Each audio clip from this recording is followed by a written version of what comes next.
यशोदानन्दन व्रज जनरञ्जन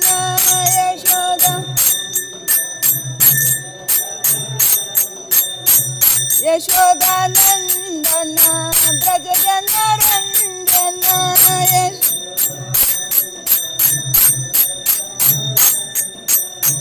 यशोदानन्दन व्रज जनरञ्जन यशोदानन्दन यमुना तीरवनचारी जय कुंज बिहारी यमुना तीरवनचारी जय कुंज जय Radha Madhav Kunj Bihari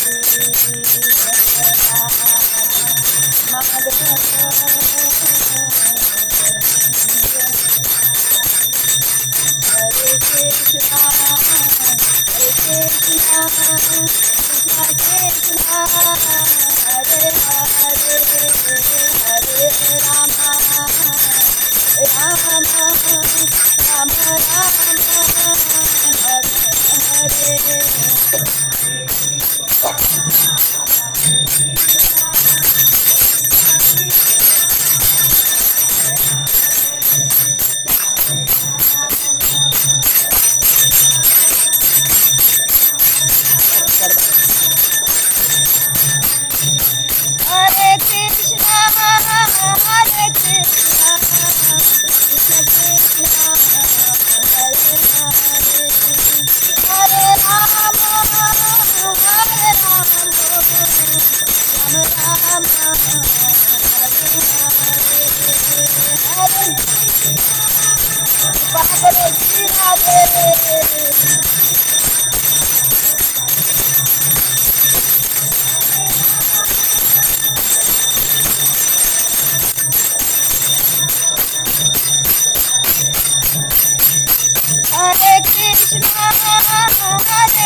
Hori Hori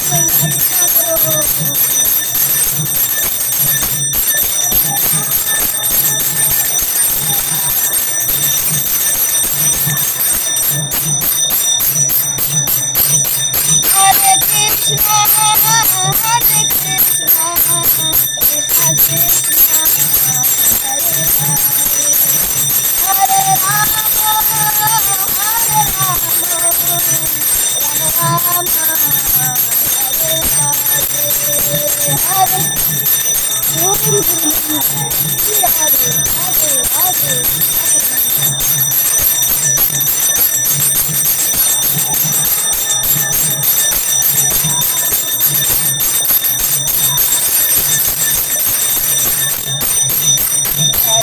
Krishna, Hare Krishna, Krishna Krishna, Hare Hare, Hare Rama, Hare Rama, Rama Rama, Hare Hare, Hare Krishna, Hare Hare, Hare Hare, Hare Hare, Hare Hare.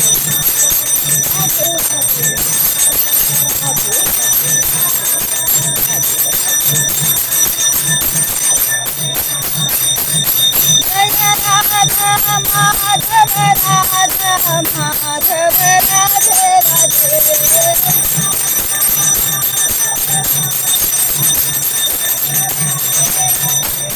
Radha Gopinath Radha Gopinath Radha Gopinath Radha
स्वरूपन हरिनाम संकीर्तन की जय वो विष्णुपाद परमहंस परव्रजकाचार्य अष्टोत्तर शत श्री श्री कृष्ण कृपा श्रीमती श्रीमद अभय चरणारविंद भक्ति वेदांत स्वामी श्रील प्रभुपाद की जय जय ओम विष्णुपाद परमहंस परिव्रजकाचार्य अष्टोत्तर शत श्री श्री कृष्ण कृपा श्रीमती श्रीमद भक्ति सिद्धांत सरस्वती गोस्वामी महाराज श्रील प्रभुपाद की जय अनंत कोटि वैष्णव वृंद की जय नामाचार्य श्रील हरिदास ठाकुर की जय प्रेम से कहो जय श्री कृष्ण चैतन्य प्रभु नित्यानंद श्री अद्वैत गदाधर श्रीवासादि गौर भक्त वृंद की जय श्री श्री राधा कृष्ण गोप गोपीनाथ श्याम कुंड राधा कुंड गिरिराज गोवर्धन की जय ब्रजभूमि श्री मथुरा वृंदावन धाम की जय नवद्वीप मायापुर धाम की जय पुरुषोत्तम क्षेत्र श्री जगन्नाथपुरी धाम की जय जगन्नाथ बलदेव सुभद्रा महारानी की जय श्री क्षेत्र पंढरपुर धाम की जय विठ्ठल रुक्मिणी भगवान की जय गंगा माई की जय यमुना माई की जय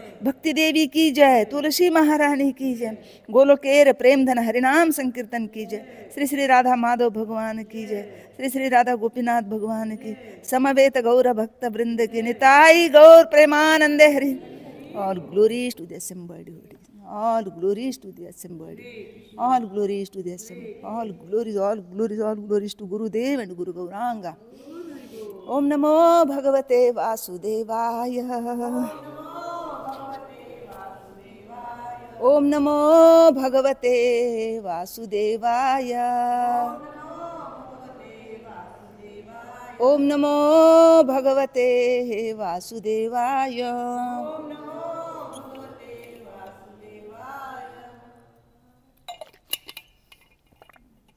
नारायणं नमस्कृत्यं नरं चैव नरोत्तमं देवीं सरस्वतीं व्यासं ततो जयामुदे नष्टभद्रेषु उत्तम भागवतस्य भगवती उत्तमा श्लोके भक्तिर्भवते नैष्टिकी कृष्णाय वासुदेवाय देवकी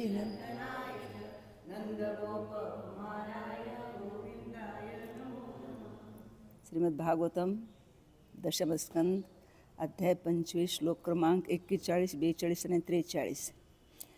दैत्यदानव गंधर्वाः सिद्ध विद्याद्रचारणाः यक्षरक्षे पिशाचाश्च भूतप्रमत्तनायकाः विशुद्धसत्त्वधाम्न्यद्दा त्वयि शास्त्रशरीरिणी नित्यं निबद्धवैरास्ते वयं च नेच तादृशा केचिद्नो बद्धवैरेण भक्त्या केचन कामतः न तथा सत्त्वसंरब्धाः सन्निकृष्टाः सुरादयः.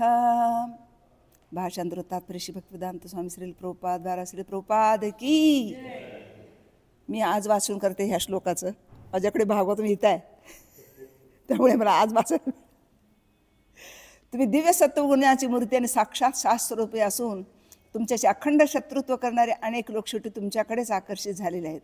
अशा लोकांमध्ये दैत्य दानव गंधर्व सिद्ध विद्याधर चारण यक्ष राक्षस पिशाचे भूते प्रमत्थ नायक स्वतः आम्ही आणि आमच्यासारखी इतरही अनेक जण यांचा समावेश होतो.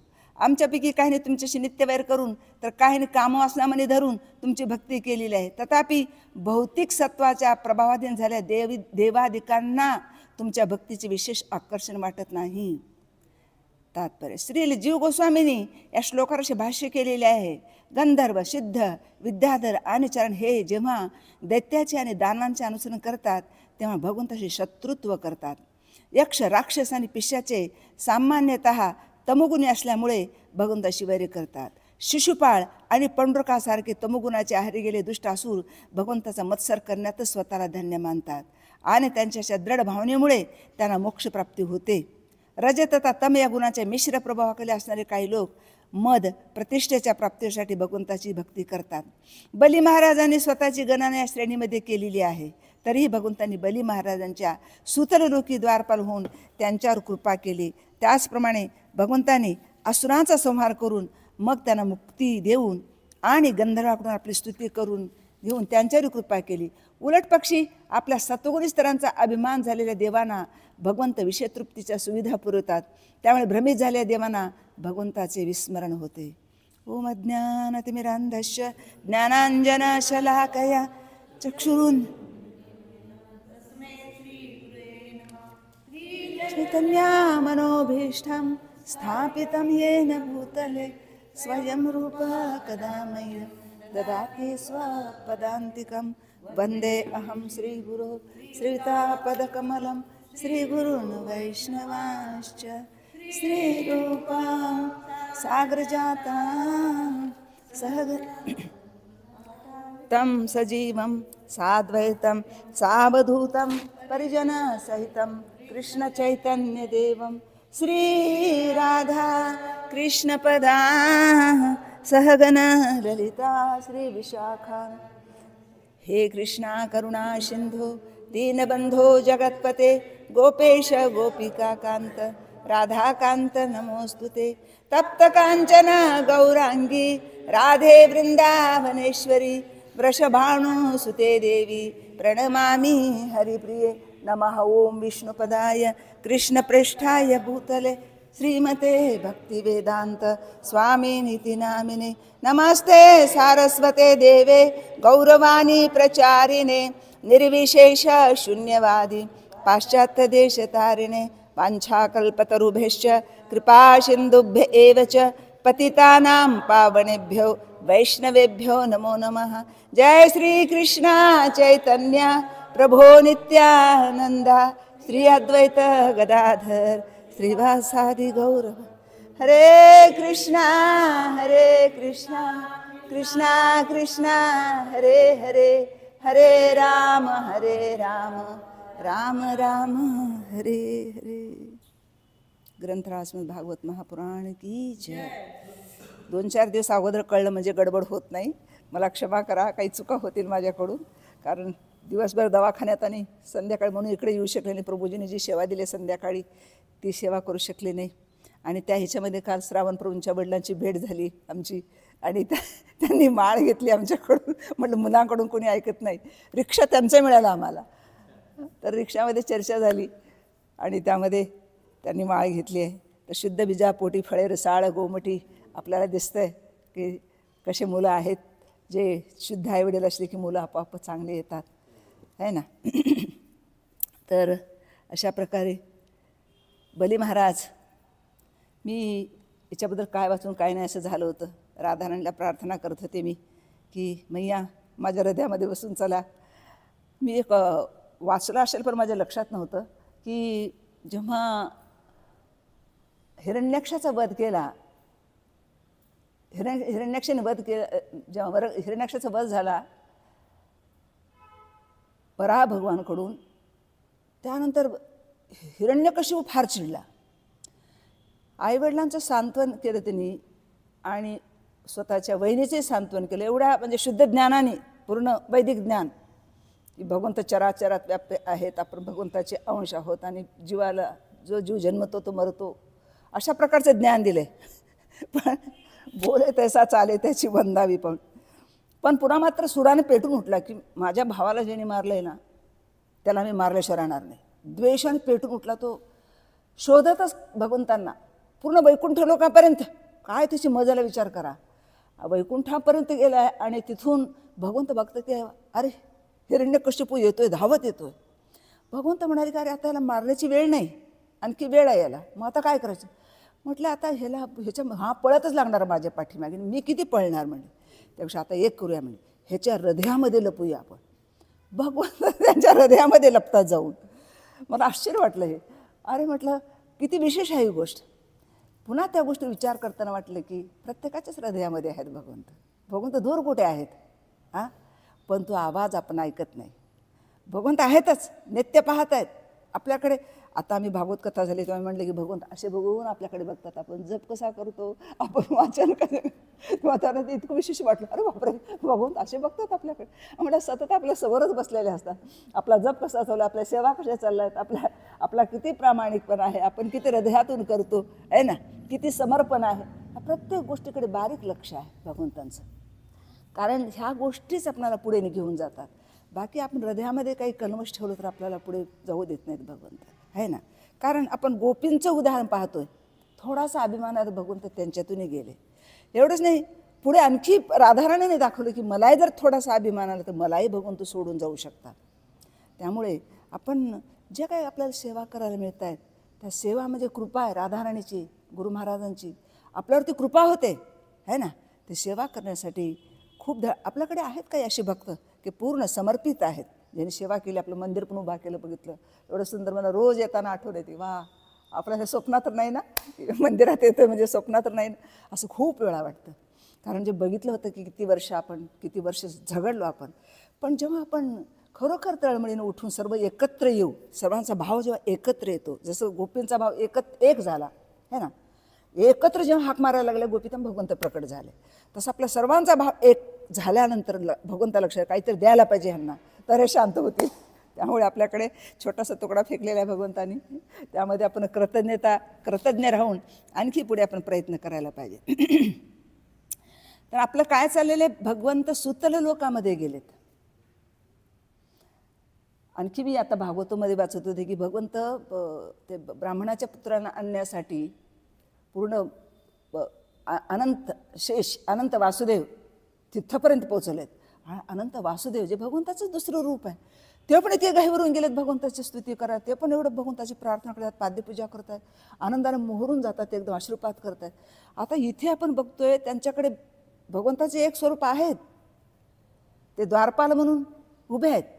पण कृष्ण जेव्हा येत आहेत, विष्णू आणि कृष्ण है ना, तर महाविष्णूकडे पण एक वेळ गेले भगवंत, त्या महाविष्णू धावत आले म्हणे कृष्णाच्या दर्शनाला.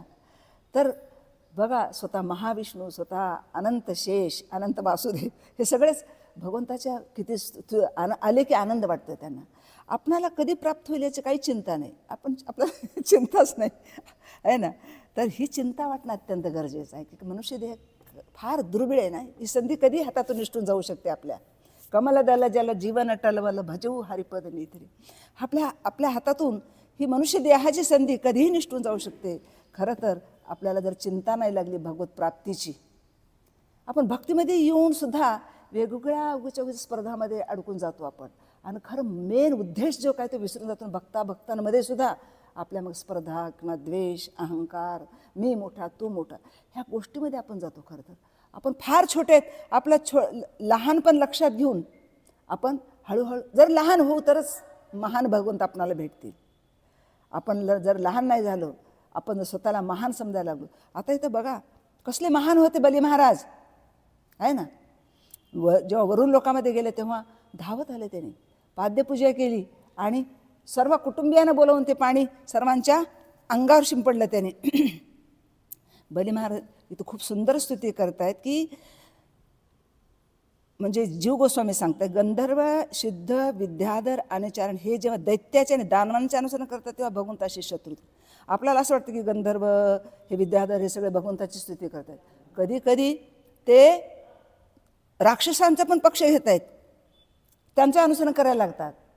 अशा वेळेस ते भगवंताचे शत्रुत्व पत्करतात. खरं तर जेव्हा असुरांचं आपण सहायता करायला लागतो तेव्हा इनडायरेक्टली आपण भगवंताशी शत्रुत्व करतो. जरी ते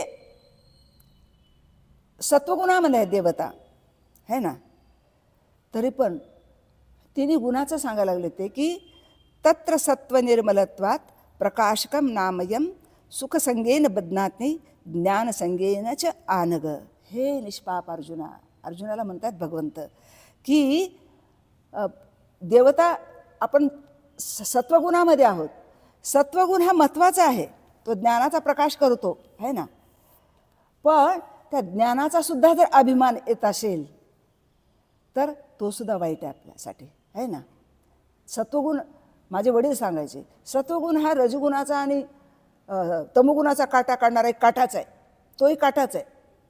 पण सत्वगुण आणि रजगुण काढल्यानंतर रजगुण आणि सत्वगुण निघाले तर सत्वगुणाचा काटा राहतोच आपल्याकडे, तो सुद्धा काटाच आहे, तोही कधीतरी आपल्याला टोचणारच आहे ना.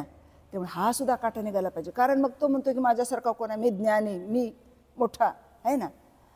तर हे सुद्धा गेलं पाहिजे आपल्यातलं. तर त्या देवतांमध्ये सुद्धा हाच अभिमान येतो, आणि देवता यामुळेच भगवंताचा द्वेष करायला लागतात. देवता फक्त भगवंताचा उपयोग करून घेत आहेत, त्यांना पद पाहिजे, प्रतिष्ठा पाहिजे, ऐश्वर्य पाहिजे आहे ना, आणि ते मिळाल्याबरोबर लागलीच ते भगवंताचा विरोध करतात. देवताने इंद्रपद जेव्हा गेलं होतं किंवा अदितीचे कुंडल गेले होते, देवतांचं ते क्रीडांगण गेलेलं होतं, ह्या सगळ्या गोष्टी आणून दिल्या भगवंताने. आणून दिल्यानंतर स्वागत झालं, पूजा झाली, भगवंत निघाले. जाता जाता पारिजात वृक्ष घेतल्यावर देवता युद्धाला उभे राहिला. म्हणजे अगदी अर्ध्या तासापूर्वी झालेला प्रसंग आहे. भगवंताची स्तुती करताना त्यानंतर भगवंत जेव्हा पारिजात वृक्ष घेऊन जात आहेत, सगळं काही भगवंताच आहे, पण त्यांना नाही, हे आमचं कसं काय घेऊन चालले भगवान. मग त्यावेळी भगवंत परके झाले. असं देवतांच्याही मनात येतो खरं तर. तर बली महाराज जीव गोस्वामीच्या कोणत्या रसामध्ये आहेत बली महाराज यांच्या विचार करतात की मुख्य 5 मुख्य रस आहेत, 7 गौण रस आहेत. त्यामध्ये बली महाराज हे वीर्य रसामध्ये येत आहेत. तर वीर्य रसाचे पण, वीर्य रस म्हणजे जो युद्धामध्ये निष्णात आहे, युद्धकलेमध्ये आहे ना. आपण बघतो किती वेळा हरवलं त्यांनी आता इंद्राला, त्यामुळे युद्धकलेमध्ये निष्णात आहे ते खरं तर. आणि या कलेचं ज्याच्याकडे धैर्य आहे तो वीर्यरस. तर याचे 4 प्रकार पाडलेत जीव गोस्वामींनी. जो दानवीर आहे, दयावीर आहे, धर्मवीर आहे आणि युद्धवीर. तर ज्याच्याकडे दान करण्याचं धैर्य आहे, दान तर कुठं करावं वाटतं आपल्याला. आता आम्ही इतकं ओरडत होतो की हा महिना याचा भगवंतांचा आहे, गीतेचा जन्म झालेला आहे, गीता घ्या, गीतेचं दान करा, तुमच्याकडे असतील तर दान करा. नाही, कुणाला एक गीता घ्यायचं धैर्य नाही, त्याला धैर्य म्हणतात आहे ना. कारण पैसा द्यायची इच्छाच नाही. त्यामुळे जो दान करण्याचं धैर्य दाखवतो तो दानवीर. हां, आणि जो युद्धकलेत निष्णात आहे तो युद्धवीर. आणि जो दयावीर, ज्याच्याकडे जो दया दाखवतो, काही काहींच्या हृदयामध्ये ते नसतं, ते एकदम धुडकावून लावतात. पण दया दाखवणे, एखादा जीव सेवा करतोय पण तरी त्याचे आपण जर गुणगान करत नसेल तर तो हळूहळू निघून जातो आपल्यापासून आहे ना. तर त्याच्याप्रती दया दाखवणे. धर्मवीर, जो धार्मिकता म्हणजे भक्तीचं सर्वांना प्रदान करतो, तो धर्मवीर आहे, धार्मिकता ज्याच्याकडे आहे. तर युद्धवीराचे पण 2 प्रकारचे आहेत. ते कधी कधी कृष्णाबरोबर युद्ध करतात. कोण होते ते? गोप सवंगडी, गोप बालक भगवंतावर कुस्ती खेळायचे, भगवंतांनाच हरवायचे नाही का. कंसाला मारल्यानंतर श्रीधामा धावत आला आणि तो म्हणला, कोण आहे मारणार? कंसाला कोण मारू शकतोय? हां, कृष्ण कसं काय मारू शकतो? कृष्णाला तर मी हरवतोय रोज, आणि कृष्ण कसं काय हरू शकतो? म्हणजे आज मी युद्ध करतोय ते दाखवतो. हा कृष्ण आहे का कोण आहे कंसाला मारणारा? अशा प्रकारे श्रीधामा दाखवून देतो. तर हा एक प्रकार येतो. दुसरा जो आहे, गोपबालक स्वतः एकमेकांमध्ये कुस्ती खेळायचे. हे वीर्यरस भगवंतांना अनुभव द्यायचे वीर्यरसाचा. तर स्वतःमध्ये युद्ध करून त्याचा आनंद, जो वीर्यरसाचा आनंद त्या कुस्ती खेळण्यामधून भगवंतांना द्यायचे गोपबालक. तर भगवंत अशा वीर्यरसाचं पण आस्वादन करायचे. भगवंताच्या आनंदासाठी चालू हे सगळं. आपण पण जे काही करतो त्या सेवेतून गुरु आणि भगवंत प्रसन्न होतात का, ह्या गोष्टीचा सदैव आपल्या डोक्यामध्ये विचार असला पाहिजे. तर यामध्ये दानवीर जो आहे त्याचे 2 प्रकार पडत आहेत. एक उदार आणि दुसरा त्यागी आहे ना. तर जो उदार आहे तो एखाद्याला दान देतो ज्याला गरज आहे त्यांना, आणि त्या दानाचं काही मनामध्ये विचार ठेवत नाही की मी दान केलो. आणि दुसरा जो भक्त आहे तो भगवंताला काहीच मागत नाही, तो मुक्तीसुद्धा मागत नाही, पण भक्ती मागतो. ह्याची दान दे गा देवा, तुझा विसर न व्हावा, तो भगवंताला भक्ती मागतो. तर अशा उदार भक्तांचे परत 2 प्रकार पडतात. अभ्युदयिक दानवीर आणि तत्संप्रदानक दानवीर. मी ऐकले बरं का, मला काहीच माहीत होतं. आता ह्याच्याबद्दल रोजच सारखं बोलतोय आपण, काय बोलायला पाहिजे. मग शोधून काढलं एक, ते कोण भक्त आहेत मला नाव पण माहिती नाही. तर त्यांचं प्रवचन मी जसं आहे तसं सांगत आहे. अभ्युदयिक दानवीर म्हणजे हा पवित्र ब्राह्मणांना दान देतो. हां, कशामुळे दान देतो तो? जसं आता वसुदेवाला पुत्र झाल्यावर वसुदेवाने काही देऊ शकत नव्हते जन्मत, पण मनामध्ये 1000 गायी दान केल्या, 1000 हिरे माणके रत्न असं दान केलं.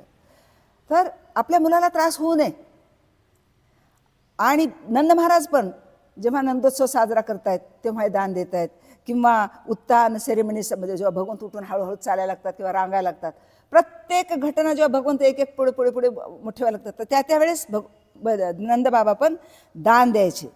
कारण त्या दान देण्याच्या पाठीवर फार मोठा हेतू पण आहे. खरं तर दान यासाठी देतो की आपण त्याचे आपल्याला येते रिॲक्शन, म्हणजे आपल्याला त्याचं फल मिळत असतं. असं नाही की भगवंत घेतात किंवा ब्राह्मण दान घेऊन ते गप्प बसत आहेत.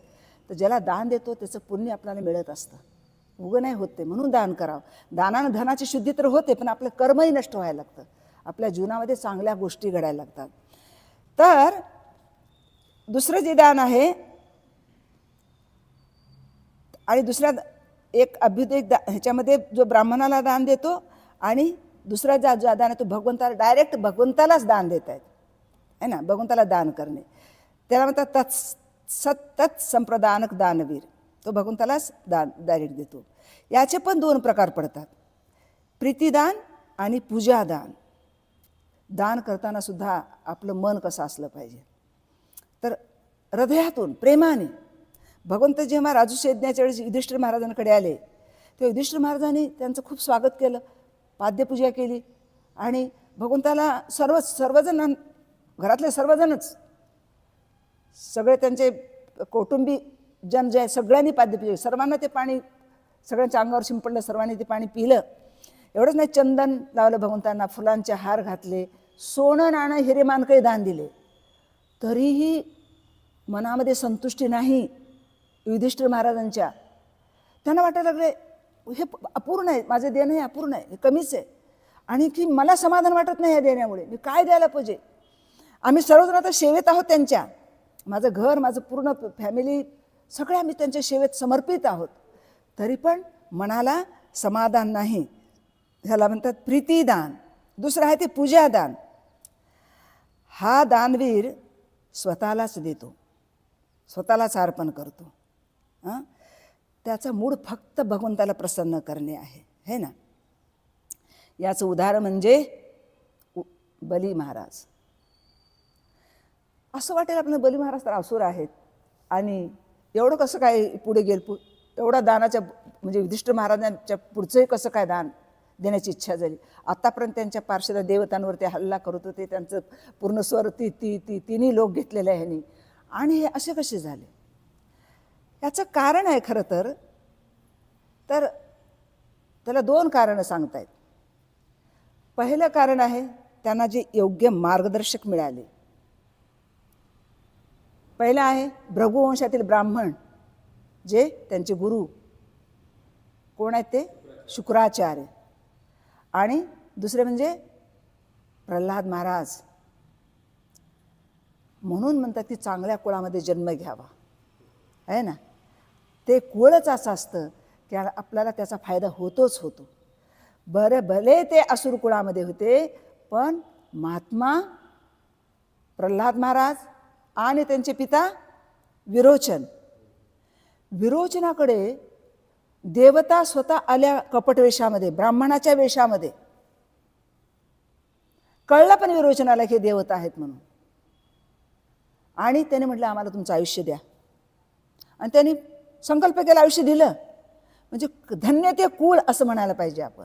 स्वतःचं आयुष्य देऊन टाकलं विरोचन महाराज, म्हणजे यांच्या वडिलांनी, बली महाराजांच्या आणि प्रल्हाद महाराज. बघा म्हणजे यांच्या कुळामध्ये. तर यांनी भौतिक जगामध्ये कसं राहावं याचं ज्ञान दिलं शुक्राचार्याने. ह्या जगामध्ये कशा प्रकारे राहिलं पाहिजे, कसं युद्ध करायला पाहिजे, कसं संसार करायला पाहिजे, हेच ज्ञान दिलं. पण त्यांना महात्मा म्हटलेलं आहे खरं प्रल्हाद महाराजांना. त्याने मात्र ह्या जगातून आध्यात्मिक जगतात कसं जायचं, भगवंताला कसं प्रसन्न करायचं, काय केल्यामुळे भगवंत प्रसन्न होतील, हे ज्ञान प्रल्हाद महाराजांनी दिलं त्यांना. त्यामुळे जरी आता ते ह्याच्या शुक्राचार्याच्या प्रभावाखाली होते, पण अगोदर लहानपणापासून जे संस्कार झालेले ते आतमध्ये सुप्त रूपामध्ये होतेच होते. म्हणून बालपणापासून जे झालेले संस्कार आहेत ते अत्यंत महत्त्वाचे आहेत. प्रल्हाद महाराज सांगतात, कौमारो आचरेत प्राज्ञो धर्मान भागवताने. बालपणापासूनच, कुमारवयापासूनच भागवत धर्मांचं आचरण करता आलं पाहिजे. त्यामुळे जेव्हा बली महाराज समोर येतात तेव्हा हा एकदम उठून उभा राहतो बली महाराज. मागची कथा झालेली आहे, पण आपल्याला तेच कथा ऐकून आपण विसर पडतो. त्याच कथा आपल्याला ऐकायच्या आहेत खरं तर. त्या ऐकल्यामुळे आपल्याला लक्षात येतं. भगवंताला बघितल्याबरोबरच प्रभावित होतात ते. भगवंताच्या प्रभावाखाली आल्याबरोबर सगळं अज्ञान नष्ट होतं.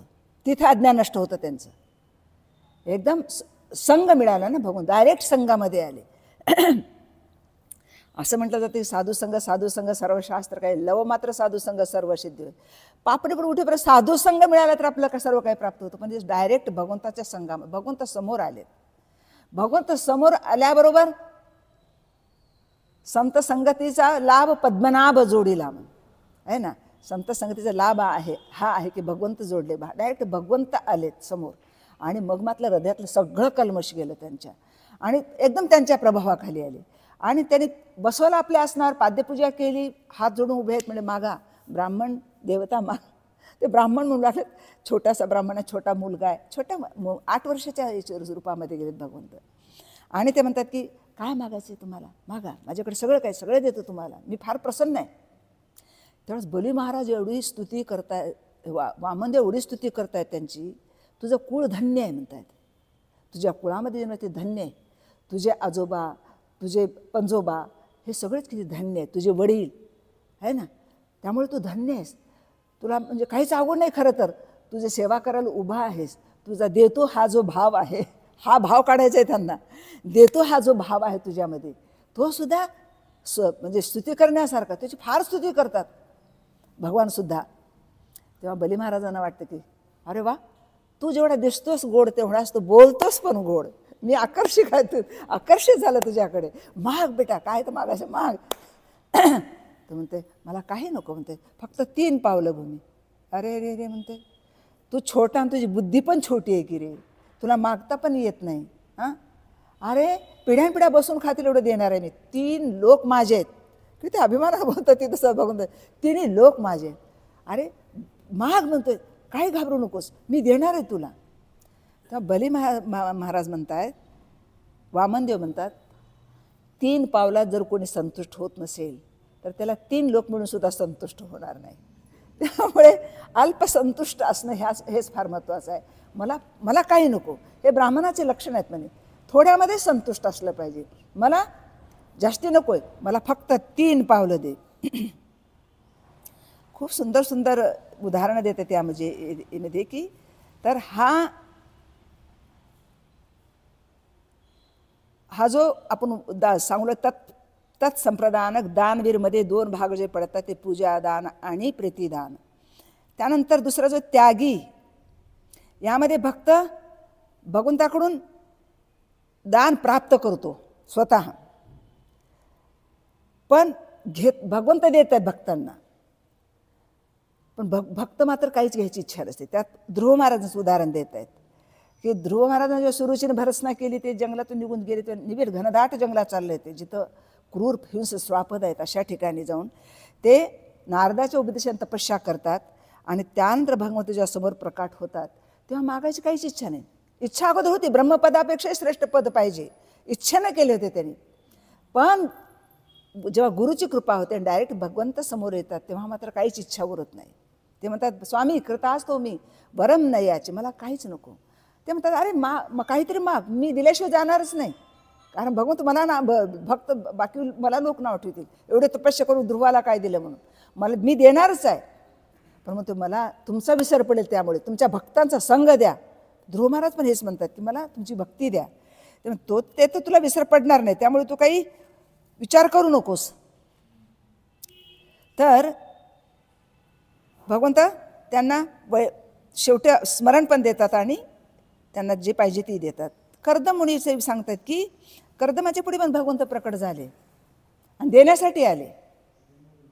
तेव्हा कर्दमाची तपस्या बघून भगवंत गदगद झाले आणि त्यांच्या नेत्रातून अश्रुबिंदू पडतात. भगवंत स्वतः रडायला, म्हणजे एवढी तपस्या केली होती आणि त्यांचा बिंदू सरोवर होतं. ते म्हणतात त्यावेळेस माग, तर काहीच मागायची इच्छा नाही, मागायची इच्छाच उरत नाही. भगवंत समोर आले तर खरं अशी भक्ती व्हायला पाहिजे की भगवंत समोर यायला पाहिजे, आपली इच्छाच राहत नाही. ते पण काहीच मागत नाहीत. ब्रह्माजीने सांगितलं होतं की प्रजा निर्माण करायचे, चांगली पत्नी प्राप्त करून घे. चांगल्या पत्नीसाठी तपस्या ही बघा, चांगली पत्नी मिळवण्यासाठी तपस्या झाली पाहिजे आणि चांगले पती पण मिळवायचे. तरी पण ते काहीच मागत नाही. त्यांना भीती वाटते, भगवंत डायरेक्ट समोर आले तर मी पत्नी मागू भगवंताला सोडून? हां, हिरा सोडून काच मागण्यासारखं आहे. भगवंताला त्यावेळेस रडू येते की काय भक्त आहे हा, 10,000 वर्षे तपस्या केली आहे आणि मागायची इच्छा नाही. त्यावेळी भगवंत गदगद, भगवंतानाच हे होतं, अश्रू येतात आणि ते म्हणतात तुझी इच्छा पूर्ण होईल. पण मग ते मला ही इच्छा होऊन मला तुम्ही दूर व्हाल. ते म्हणतात नाही, मीच तुझ्या पोटी येणार आहे, मीच तुझ्या पोटी जन्म घेणार आहे. पण भगवंता तुम्ही आलात तरी मला आता इथे आपण आत्ता बघतोयच आहे ना, वसुदेव पण प्रश्न विचारतायत, माझ्या कर्माचं फळ मला काय मिळेल, मी कसं कर्माच्या बंधनातून मुक्त होऊ, प्रश्न विचारतायत वसुदेव सुद्धा. साक्षात भगवंत ज्यांच्या घरामध्ये आहेत ते सुद्धा कर्माच्या फळाला घाबरत आहेत. कारण भगवंत घरात आहेत पण घर की मुर्गी दाल बराबर, आपण माझा मुलगा म्हणून सहज घेतो ना, त्याची किंमत राहत नाही है ना. तसं इथे हे पण घाबरलेले आहेत, भगवंत आले आणि मी जर भक्तीच विसरलो तर. त्यावेळेस ते म्हणतात नाही भगवंता मला तुमची भक्ती. ते म्हणतात नाही, मी आल्यावर तू निघून जा. आता भगवत प्राप्ती झाल्यावर निघून जायची काय गरज आहे. तर भगवत प्राप्तीसाठी जे परत सेवा करायची ते करायलाच पाहिजे भगवत धामापर्यंत जाईपर्यंत. तर आपण बली महाराजांचं परत बघू. तर बली महाराजांची जी कथा अष्टम स्कंदामध्ये येते है ना, जेव्हा होतं काय की गुरुची अवज्ञा केल्यामुळे देवतांनी त्यांचं स्वर्ग निघून जातो, स्वर्गातून देवता अदृश्य होतात. आणि अदिती हे पयोव्रत करते कश्यपांना विचारून. पयोव्रताचं उद्यापन झाल्याबरोबर भगवंत समोर प्रकट होतात वामनदेव. तेव्हा आदित्यला विचारतात माते तुला काय पाहिजे. ते म्हणजे माझी मुलं सगळे परांगदा झाले, जिकडे तिकडे भटकायला लागले, तर त्यांचं राज्य त्यांना परत द्या. तर भगवंत म्हणतात हे खरं अवघड आहे खरं म्हणतात, कारण तुझ्या पुत्राने गुरुची अवज्ञा केली आहे आणि बली महाराजांनी गुरुला संतुष्ट केलं आहे, ब्राह्मणांना संतुष्ट केलं आहे, त्यामुळे त्याला मारणं अवघड आहे. राधानाथ महाराज पण हेच म्हणत आहेत की गुरुकृपा किंवा ब्राह्मणाचे आशीर्वाद हे सर्वात मोठे आहेत. त्यापुढे भगवंती काही करू शकत नाही, भगवंती त्याला मारू शकत नाहीत है ना. ज्यानं वैष्णवांचा आश्रय घेतलेला आहे आणि ज्यानं भगवंताचा आश्रय घेतलेला आहे त्याला भगवंतानं पण मारणं अवघड जातं नाही का. तो एक राजा रामाच्या ह्याच्यामध्ये तो एक राजा असतो, विश्वामित्र उठत नाहीत राम आल्यानंतर, गुरु आहे ह्या पदावर असं असतात ते. पण आपण बघतो जेव्हा परीक्षित महाराजांच्या वेळेस सर्व ऋषीमुनी आले, व्यासादिक होते, व्यास नारद सगळेच होते, पण जे सुखदेव गोस्वामी प्रकट झाले ते सगळेच उठून उभा राहिले. पण राम आले तेव्हा विश्वामित्र उठत नाही, तेव्हा नारदाला आवडत नाही. ते नारद एका राजाला सांगतात की उद्या विश्वामित्राला पाठ करून बस. मग ते पाठ करून बसतात विश्वामित्राकडे. विश्वामित्राला आवडत नाही. लागलीच हे लोक एवढ्या मोठ्या मोठ्या पदापर्यंत चाललेत, पण बघा फार मोठ्यांचं अवघड आहे आपलं किती आहे, म्हणून आपण फार सावध असलं पाहिजे. योगी आहेत ते, त्यामुळे योग्याचं पतन होण्याची शक्यता आहे, भक्तांचं पतन होत नाही. तेव्हा विश्वामित्र रामाकडे जातात, म्हणते की ह्याला आज संध्याकाळपर्यंत ह्याचा हत्या झाली पाहिजे, ह्याला मारून टाका, ह्यानं माझा अपमान केला आहे. आता गुरुची आज्ञा, राम तर ठीक आहे संध्याकाळपर्यंत याचा वध करतो. आता ह्या राजाला कळलं, आता काय करणार. तो राजा डायरेक्ट हनुमानजीची आई तिला हाक मारतो, अंजनी. अंजनी म्हणते काय रे बाळा तू काय हाक मारू. म्हणते असं असं होणार आहे. ते म्हणते घाबरू नकोस, मी हनुमानजीला बोलावते. ते हनुमानजीला बोलावते, म्हणजे ह्याला वाचव, मी वचन दिले ह्याला वाचव. तेव्हा हनुमानजी आपल्या शेपटीच्या पूर्ण आडा असे घालत त्याला मध्ये बसतात आणि वर बसतात. आपण आणि चालू करतात श्रीराम जय राम जय जय राम श्रीराम जय राम. आणि राम निघाले विश्वामित्राचे, चला आपण त्या राजाला मारूया म्हणून. आणि बघता तर काय हनुमानजीने दडून ठेवलंय, आता काय करायचं. म्हणतात ठीक आहे मारा. तरी पण हनुमानजी सहित, कारण गुरुची आज्ञा येतात ती. राम बाण सोडतात, बाण जाऊन हनुमंतराला नमस्कार करतो, एक परिक्रमा घालून वापस येतो. आणि एक बाण सोडतात, बाण मारतच नाही, बाणच लागत नाही. तर राम म्हणतात मी प्रयत्न करतो पण लागत नाही, आता मी काय करू. तेव्हा डोक्यात विश्वामित्राचा प्रकाश पडतो की त्या राजानं वैष्णवांचा आणि गुरुचा आदर केलेला आहे, त्यांना शरणागत झालेला आहे ना, भगवंतांना शरणागत आहे. तर अशा जीवांच्या हे फार महत्त्वाचं आहे की सगळं काय मिळू शकतं आपणाला, आहे ना.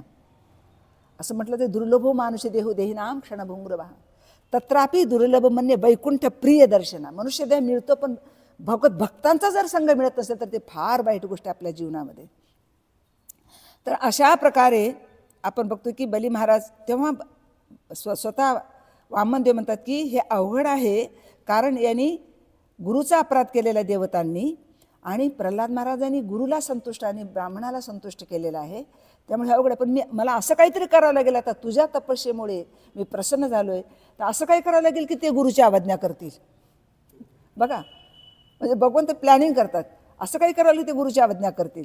आणि तेव्हा जे जातात ह्यांच्या बली महाराजांच्या समोर, त्यावेळेस 3 पावले मागतात, तेव्हा बली महाराज द्यायला तयार होतात.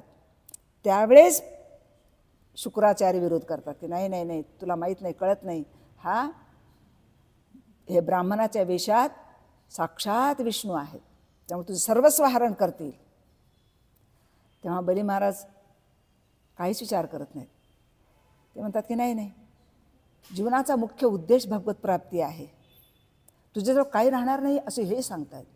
आणि अशा वेळेस आलेल्या अतिथीने विनमुख केलं तरी चालेल असं उपदेश करतात शुक्राचार्य. ते म्हणतात ते नाही, इथं त्यांनी खूप सुंदर हे केलेलं आहे की गुरु जर आपल्याला भगवंतापर्यंत जाण्यासाठी आडवे येत असतील, चुकीचं काही शिकवत असतील, तर अशा वेळेस गुरुच्या अवज्ञा करणं चूक नाही आहे ना. हा अपराध आहे खरं तर, एक प्रकारे अपराध करतच आहेत, आहे ना. त्यामुळे भगवंतांना मारावं लागणार आहे आता त्यांना. पण बली महाराज मनामध्ये विचार करतायत की जर भगवंतापर्यंत जाण्यासाठी मला माझ्या रस्त्यामध्ये गुरु आडवे येत असतील तरी मला गुरुचं ऐकलं नाही पाहिजे. गुरुचं पतन जरी झालं, पण गुरुने जर त्या योग्य मार्गातून, ज्या परंपरेतून गुरु येत असतील आणि मध्येच गुरुचं पतन जर झालं, तर आपण त्या परंपरेचं अनुकरण करता आलं पाहिजे आपल्याला.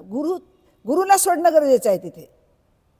पण गुरुचं पतन झालं, मी कशाला भक्ती करू, भक्ती सोडायची गरज नाही. आपली परंपरा पाठीमागे त्यांचं आपण आपली भक्ती चालूच ठेवली पाहिजे. तर गुरुला नाकारणे चूक नाही आहे. जर गुरु अयोग्य मार्गाने जात असतील किंवा तुम्हाला चुकीच्या मार्गाने जाण्याचा प्रयत्न करत असल्यावर अशा गुरुचा त्याग करणं काहीच वाईट नाही आहे.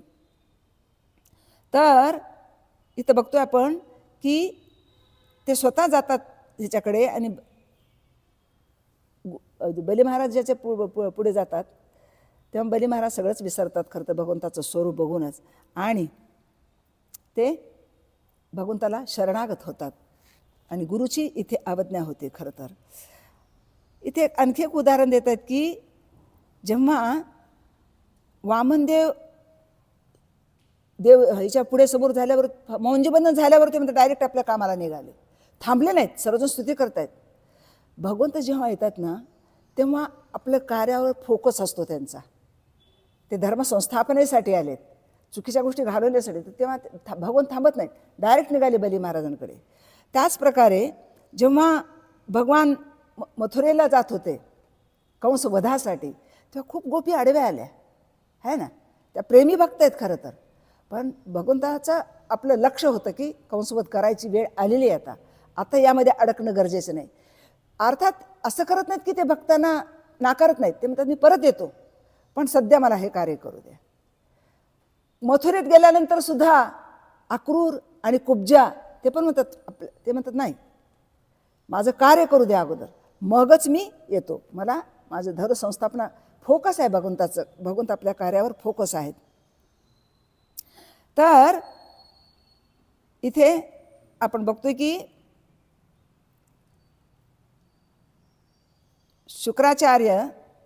शुक्राचार्याला बली महाराज रिजेक्ट करतायत. तर काही गुरु कसे असतात की आपल्या शिष्यांना फोर्स करून हेच कार्य करायला पाहिजे. पण आपण प्रभुपादांच्या ज्या मिशनमध्ये आहोत तिथं प्रभुपादांचं बऱ्याच वेळा वागणं पाहतो आपण की जेव्हा एका शिष्यांना जेल होत होती, जेलमध्ये चालल्यानंतर त्यांना खूप वाईट होतं ते प्रभुपादांना कसं सांगू म्हणून, आणि ते प्रभुपादांकडे येतात, प्रभुपाद मला 3 महिन्याची जेल होत आहे, मी काय करू? प्रभुपाद काय घाबरायचं नाही. काय केलंस तू, असं का वाग? नाही, प्रभुपादच म्हणतात नाही नाही, भगवंत पण भगवान श्रीकृष्ण जेलमध्ये जन्मले, जा जेलमध्ये जाऊन कीर्तन कर. पुन्हा म्हणतात काय केलं तर तू चूक काय झाली होती? तर म्हणते मी असं ते ह्याचं काहीतरी नशा आणणारे अशी औषधं काहीतरी मी विकत होतो. काय हरकत नाही, माझ्या मी जे दुकान होते त्या दुकानामध्ये अशा काही गोष्टी होत्या. प्रभुपाद म्हणजे सहज घेत आहेत. मग पुन्हा आणखी म्हणतात की तुला ती $7,000 का काय मागतायत ते, तिथे द्यायची गरज नाही म्हणतात प्रभुपाद, फक्त कीर्तन कर, तिथे जाऊन कीर्तन कर. आणि खरोखर जाऊन त्यांनी कीर्तन चालू केलं तिथे. सगळे कैदी येऊन बसायला लागले. अरे म्हणले हे आलेले किती आनंदात आहेत. कैद्यांना वाटलं आपण हा आनंदाचा आनंद का घेऊ नये, ते पण येऊन सहभागी झाले, तेही कीर्तन करायला लागले. त्याचबरोबर जे दारावर उभे होते जे जेलर होते त्यांनाही त्या आनंदामध्ये सहभागी व्हायला लागले. ज्या प्रत्यक्षात जो जेलर आला मध्ये प्रवेश करून, त्या जेलरला पण ते द्वारपाल म्हणतात हरी बोल. हरी बोल म्हणजे जेलर म्हणतो ह्याला काय झालं, वेळ लागते की काय? ते मधून बघतात तर सगळेच हरे कृष्ण महामंत्राचं कीर्तन करायला लागले. तर ते जेलर म्हणतो ह्याला सोडून द्या लवकर, नाही ते सगळ्यांनाच कृष्ण भक्त बनवेल हा.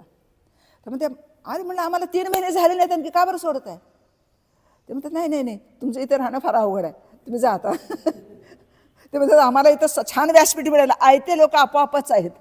ज्या लोकांना आम्हाला सुधारायचं आहे असे लोक सुधारत आहेत हरिनामाने. तर प्रभुपादांचं वागणं आपण बघतोय, बऱ्याच वेळेला बघतोय आपण की तो पुढचा व्यक्ती चुकत जरी असेल तर त्याला प्रेमाने सावरलं. म्हणजे गुरु असा असतो की फोर्स करत नाही. भगवंत अर्जुनाला पण म्हणतात, उपदेश करतात, गुरु आहेत ते, पण शेवटी करिष्ये वचनम तव, आता तुला जसं पाहिजे तसं कर, मी तुला सांगितलं आता तुला जे सांगायचं आहे ते, पण आता तुला जसं करायचं आहे तसं कर, आहे ना. तर गुरुही फोर्स करत नाहीत. गुरु ऋषभदेव पण आपल्या मुलांना उपदेश करताना सांगतायत पण फोर्स करत नाहीत. ते सांगतायत नायम देहो देह भाजाम्र लोके कष्टान कामान अरहते विडुभुजामे. असं डुकरासारखं एवढं संसारामध्ये लोळत पडायची गरज नाही. सावध व्हा, मनुष्य कधी सुटणार आहे तुमच्या हातातून, तर तपस्या करा, पण ते फोर्स करत नाहीत. तर अशा प्रकारे आपण बघतोय की इथं बली महाराज शुक्राचार्याचं आदेशांचं पालन करत नाहीत. आणि पण त्यांचा असं नाही की त्यांचा आदर करत नाही आहे, हृदयातून आदर आहे. त्यांनी भौतिक गोष्टी कशा कराव्या हे शिकवलेले आहे, त्यांना राज्यकारभार कसं करावं शिकवलेलं आहे. त्यामुळे आदर तर आहेत, पण भगवंताकडे जाण्यासाठी विरोध करतात, पण त्या गोष्टीचा त्यांच्या हृदयामध्ये आदर नाही आहे. जे प्रल्हाद महाराजांनी शिकवलं त्या संस्काराचा इथं उपयोग होत आहे. आणि त्यावेळी सर्व काही देत आहेत ते, आणि भगवंत वरून पाशाने त्यांना आवडतात. म्हणजे दिल्यानंतर सुद्धा इथे बली महाराज म्हणत नाहीत मी सगळं दिलं की तुम्हाला, आता माझं डोकंही दिलं तुम्हाला, पुन्हा वरून पाशाने का तुम्ही मला आवडलात, काहीच म्हणत नाही. पूर्ण शरणागत आहेत, सरेंडर. त्यांना कळलं पण नाही, इतक्या भावामध्ये आहेत ते. तर इथे जीव गोस्वामी रूप गोस्वामी म्हणतायत की भगवंतानी जे वरून पाशाने वाटलं असं वर करणे आपल्याला वाटतंय, पण तसं नव्हतं. ते भगवंतानी प्रेमाचे पाश टाकलेले होते बली महाराजांवर, त्या प्रेमाच्या पाशात आवडलेलं होतं त्यांना. आणि ते इतके प्रेमाने त्यांच्याकडे पाहत होते भगवंत की अरे हा किती शरणागत झालाय, पूर्ण सोडलंय ना माझ्यासाठी, सगळं सोडलंय, आता स्वतःलाही दिलंय. मी वरून पाश टाकलाय तरी पण मी काही सेवा करू शकलो नाही, मी काही भगवंतांना तरी प्रसन्न करू शकलो नाही.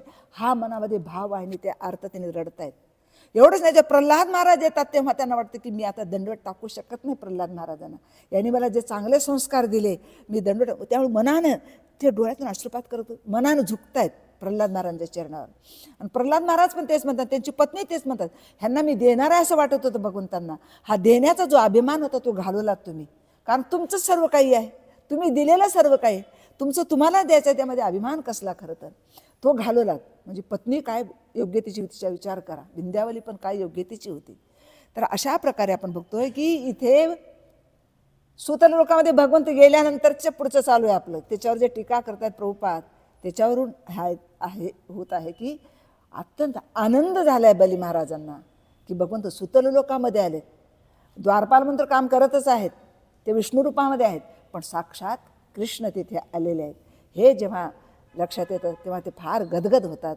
तर अशा प्रकारे आपल्याकडे पण अनेक बंधनाने आपण आवळलेले, त्रिगुणाचे दोराने आपल्याला खेचलेत, आपण त्या तिन्ही दोराने आपल्याला बांधलेले, आपण त्या गुणामध्ये नसतात. पण खरोखर भगवंताचं प्रेमपाश आपल्यावरही पडावून आपण भगवंताच्या चरणी, बली महाराजांच्या चरणी प्रार्थना करूया. हरे कृष्णा. ग्रंथराज भागवत महापुराण की जय. जगद्गुरु श्रील प्रभुपाद की जय. माझ्याकडून चुका झालेल्या असतील क्षमा करा, मी काही एवढं न्याय देऊ शकत नाही.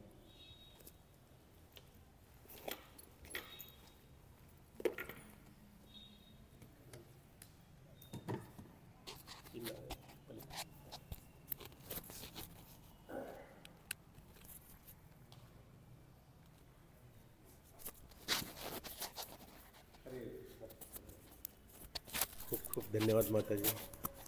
मला वाटतं बऱ्याच दिवसाने झाले ना. बऱ्याच दिवसानं कुठलं माताजी खूपच सुंदर प्रकारे बली महाराजांची जी महानता आहे ना, बली महाराजांचं जे कार्य आहे खूपच सुंदर प्रकारे आपल्याला समजावून सांगितलेलं आहे. त्यांचा भाव, त्यांनी कोणत्या कोणत्या रसामध्ये सेवा केली ते सर्व डिटेलमध्ये माताजीने सांगितलं. तर विशेष विशेष आभार माताजी. माताजीने इतकं सुंदर प्रवचन दिलं, त्याबद्दल आपण आपल्या पारंपरिक पद्धतीने मोठे 3 वेळेस माताजींचे हरिबोल म्हणून स्वागत करूया. हरिबोल हरिबोल हरिबोल. खूप खूप धन्यवाद माताजी. पुन्हा एकदा हरे कृष्ण. परमानंदचंही दिलं होतं, अगोदर माझंही झालं होतं, त्यानंतर परमानंद त्यांच्या नावाचं होतं ते. तर उद्या श्रीमान श्रीनिवास पेटो यांची अमृतवाणी आहे सकाळी 8 वाजता. तर जास्तीत जास्त संख्येने सर्वांनी उपस्थित राहायचं. त्यांचं ठेवायला पाहिजे जास्ती, खरं तर आमच्यासारख्या पामाला उद्या संडे आहे ठेवले बघा. विद्वान लोकांचं ठेव. अरे